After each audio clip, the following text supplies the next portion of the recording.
करो और हमें अपना आशीर्वाद दो। इस स्तुति पाठ में किसी भी प्रकार की कोई त्रुटि रह गई हो तो अज्ञानी बालक जानकर हमें क्षमा करो। इस प्रकार का मन में भाव करते हुए सभी भक्तजन मां भगवती के चरणों का ध्यान करते हुए हृदय से ओंकार शब्द का 3 बार उच्चारण करेंगे।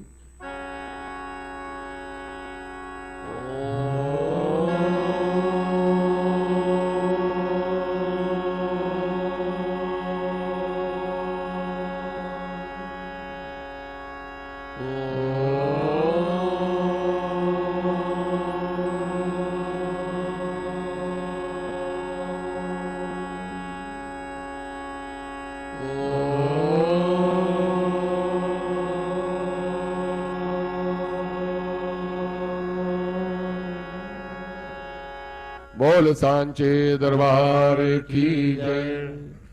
तो धर्म प्रेमी भक्तजनों, इस समय मां भगवती के चरणों में आरती की पवित्र बेला है। इस दिव्य गुफा के अंदर मां भगवती जगजननी 3 प्राकृतिक दिव्य पिंडियों के रूप में विराजमान है। मां भगवती की पिंडी का 5.5 फुट के लगभग आकार है और केवल शीश रूप में मां भगवती के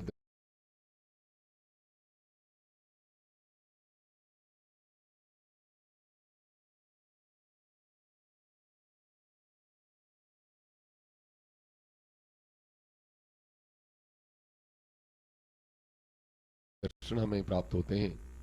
मां भगवती के चरणों से चरण गंगा रूपी निर्मल जलधारा सदैव प्रवाहित होती रहती हैं, जिनके चरण जल से हम स्नान आदि करके मां भगवती के दर्शनों के लिए मां के चरणों में उपस्थित होते हैं। मां भगवती महाकाली, महालक्ष्मी, महासरस्वती अपने नाम एवं गुणानुसार आए हुए शरणागत भक्तजनों को 3 प्रकार के आशीर्वाद देती हैं। महाकाली हमें शक्ति देती हैं, महालक्ष्मी धन धान्य से परिपूर्ण करती हैं और मां सरस्वती हमें सद्बुद्धि और सद्ज्ञान देती हैं।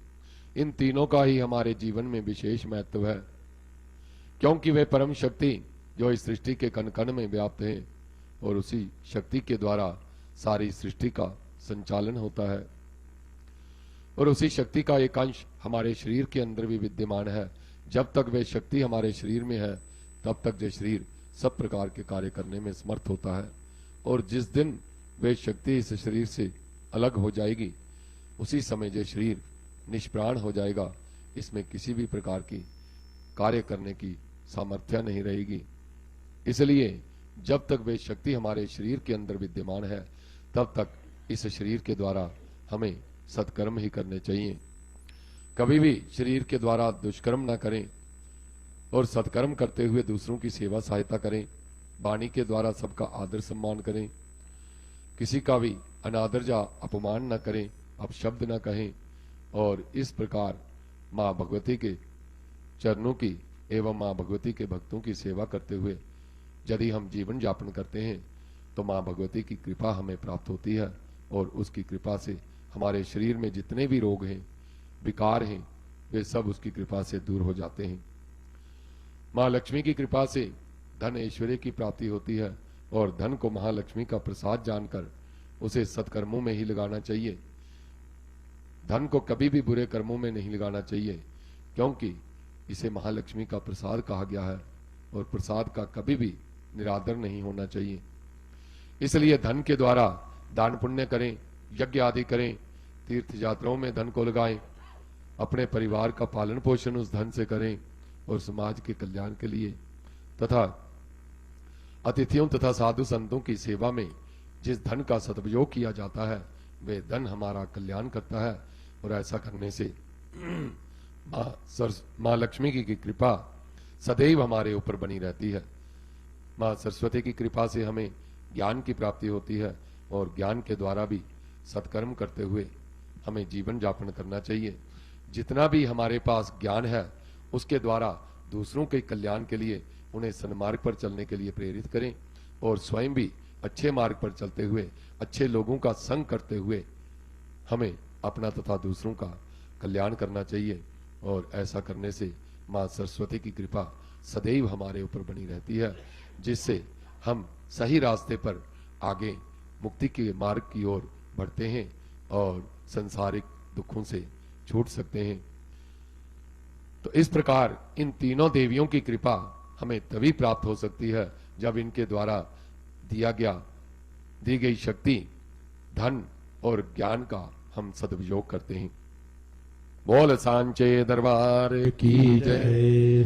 तो धर्म प्रेमी भक्तजनों, ज्ञान के द्वारा ही हम अच्छे बुरे की पहचान कर पाते हैं और ज्ञान के द्वारा ही ये जान पाते हैं कि हमें बड़ों के साथ कैसा व्यवहार करना चाहिए, छोटों के साथ कैसा व्यवहार करना है और किस प्रकार बड़ों का आदर सम्मान करते हुए हम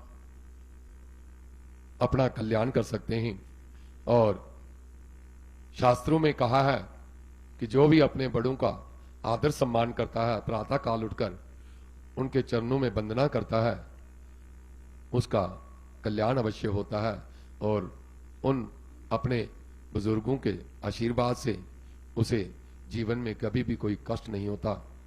शास्त्रों में कहा है, अभिवादन शीलस्य नित्य वृद्धोपसेविना चत्वारस्तब वर्धन्ते आयु विद्या जशोबलम। अर्थात प्रतिदिन जो व्यक्ति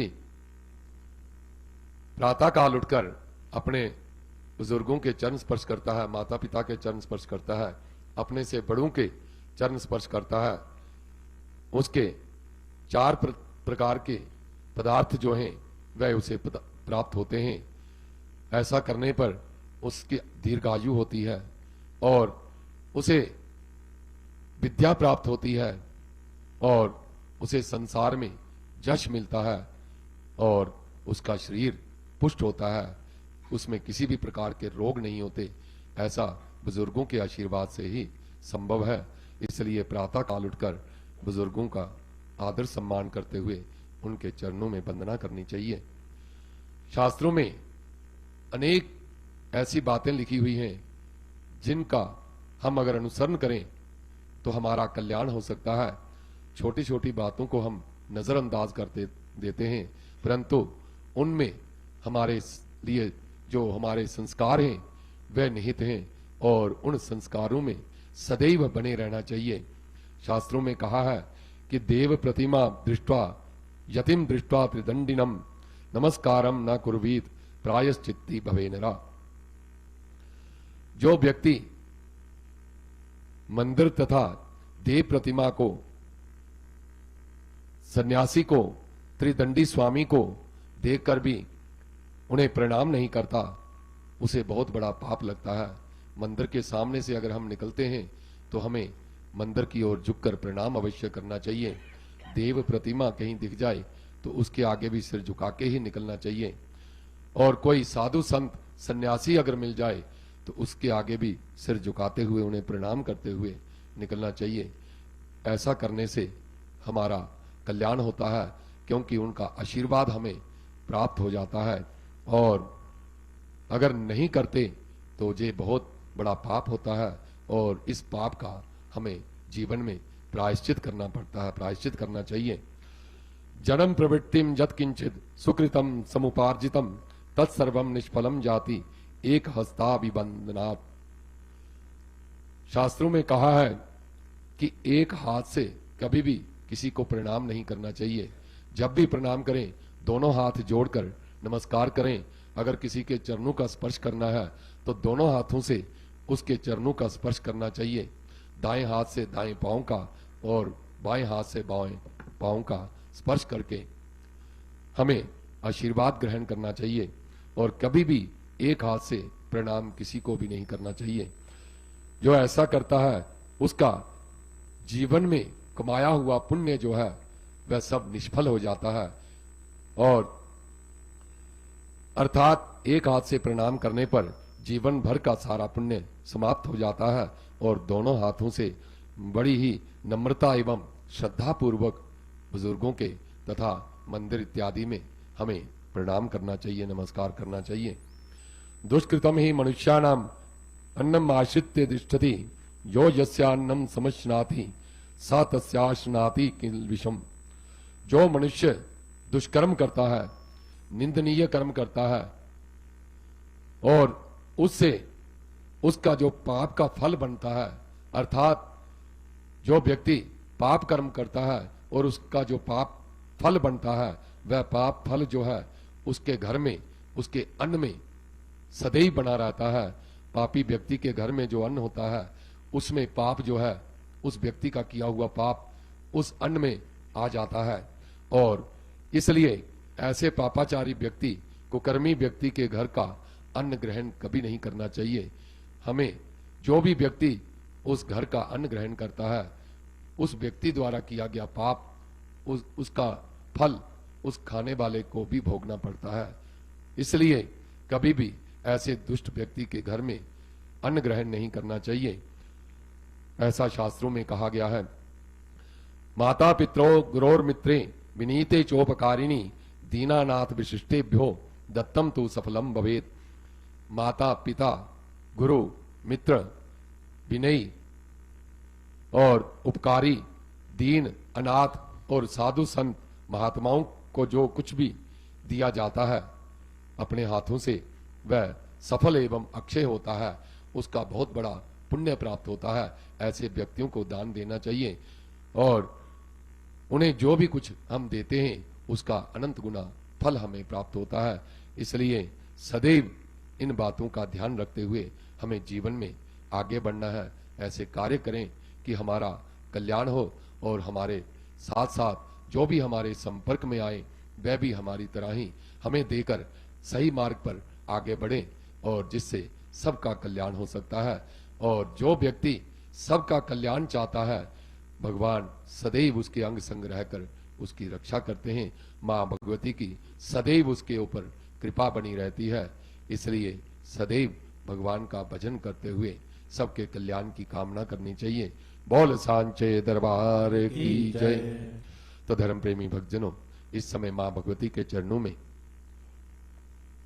आरती के समय हमें मां भगवती का जो आशीर्वाद प्राप्त हुआ है कि हम आज मां भगवती के चरणों में बैठकर मां भगवती की स्तुति कर रहे हैं, पाठ कर रहे हैं और मां भगवती के नाम का गुणगान कर रहे हैं।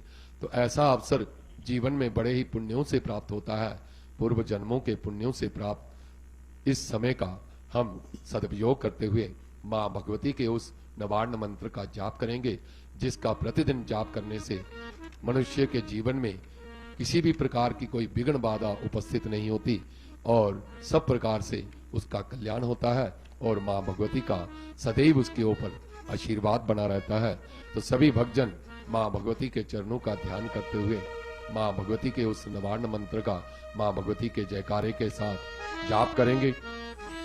जयकारा शेरवालिया और सच्चे दरबार की जय। ये मंत्र है मां चामुंडा का, इसमें मां शक्ति समाती है। हर एक चिंता हर एक बाधा इस जपने से मिट जाती है। नहीं बाल विवाह का होश का, नहीं बाल विवाह का होश का, जो सुमिरे से मन से सचे।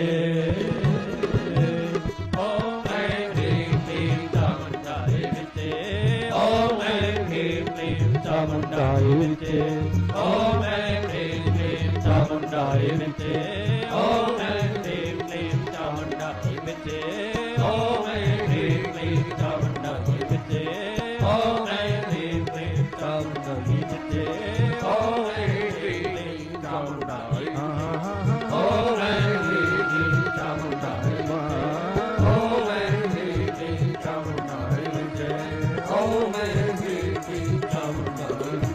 ये मंत्र मां चामुंडा का, इसमें मां शक्ति समाती है। हर चिंता हर एक बाधा इस जपने से मिट जाती है। नहीं बाल विवाह का होश का, नहीं बाल विवाह का होश का, जो सुमिरे से मन से सचे। ओम ऐं ह्रीं क्लीं चामुंडाय विचे, ओम ऐं ह्रीं क्लीं चामुंडाय विचे, ओम ऐं ह्रीं क्लीं चामुंडाय विचे, ओम ऐं ह्रीं क्लीं चामुंडाय विचे, ओम ऐं ह्रीं क्लीं चामुंडाय विचे, ओम ऐं ह्रीं क्लीं चामुंडाय विचे, ओम ऐं ह्रीं क्लीं चामुंडाय विचे, ओम ऐं ह्रीं क्लीं ਚਾਮੁੰਡਾਏ ਵਿਚੇ ਓਮ ह्रीं क्लीं ਚਾਮੁੰਡਾਏ ਵਿਚੇ ਓਮ ह्रीं क्लीं ਚਾਮੁੰਡਾਏ ਵਿਚੇ ये मंत्र माता मुंडा का इसमें मां शक्ति समाती है हर एक चिंता हर एक बाधा इस सपने से मिट जाती है नहीं बाल विवाह का हो चुका नहीं बाल विवाह का हो चुका जो मेरे से मन से सचे ओम ह्रीं क्लीं चामुंडाए विचे ओम ह्रीं क्लीं चामुंडाए विचे ओम ह्रीं क्लीं चामुंडाए विचे ओम ह्रीं क्लीं चामुंडाए विचे ओम ह्रीं क्लीं चामुंडाए विचे ओम ह्रीं क्लीं चामुंडाए विचे ओम ह्रीं क्लीं चामुंडाए विचे ओम ह्रीं क्लीं चामुंडाए विचे ओम ह्रीं क्लीं चामुंडाए विचे ओम ह्रीं क्लीं चामुंडाए विचे जयकारा